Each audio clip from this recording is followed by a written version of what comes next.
On February 15, 1999, 24-year-old Lamont Coleman was shot 9 times in the face and chest. He died just steps away from his home at the corner of 139th Street and Lenox Avenue in Harlem. To lose your life on the very block you grew up on is a grim reality for far too many. But Lamont was on the absolute brink of escaping it, positioned to become one of the most successful artists in New York. To the world, he was known as Big L. Behind the aggressive microphone persona was a young man with a quiet, laser-focused ambition. His murder cut short a rapidly rising career and fulfilled a dark, highly specific warning that he had laid out, track by track, 4 years earlier on his debut album. If you ask the most technically skilled rappers alive to name their greatest influences, Big L's name comes up with striking consistency.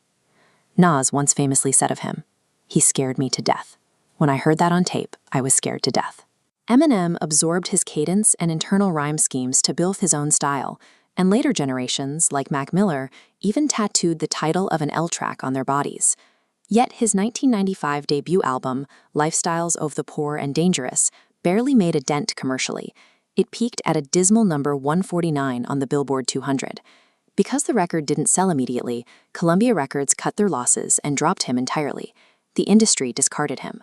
But over time, that exact same album became recognized as a foundational text of 90s East Coast rap, discussed in the same breath as projects like Illmatic. To understand how that happened, we have to look at how he built it. What hits you first about Lifestylez is his writing. L was the undisputed king of the punchline, delivering complex metaphors with absolute mechanical precision. On tracks like Put It On and MVP, he blends absurd, often violent humor with overwhelming confidence.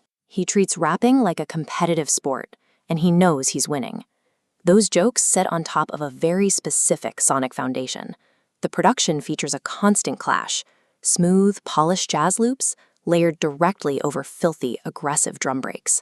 That sound comes heavily from the Diggin' in the Creets crew. Producers like Lord Finesse provided L with these dusty, heavy beats that perfectly anchored his high-energy delivery. That contrast, beautiful horns and pianos fighting against heavy drums, while a kid delivers hilarious jokes about grim poverty, was an exact mirror of his daily reality in Harlem. Beneath the humor, the album functions as a grim piece of neighborhood journalism. This track analysis document notes All Black leans into horrorcore, while Fed Up with the Bullshit delivers unvarnished reporting on police brutality. Scrolling down, we see L used his limited budget to build his local ecosystem through posse cuts. He handed the microphone to his neighborhood friends, giving a vital, early platform to a completely unknown teenager who would later become Cameron on the track Iz Enuff. He even invited a hungry, pre-Reasonable Doubt Jay-Z into the booth to go toe-to-toe with him on Dog Graveyard. The label executives at Columbia didn't see his value, but Big L was already functioning as a gravitational center, launching the careers of artists who would go on to define the next 10 years of hip-hop. Out of all 12 tracks, everything pivots entirely on track 7, Street Struck. Here, the competitive bravado and the shock value punchlines disappear.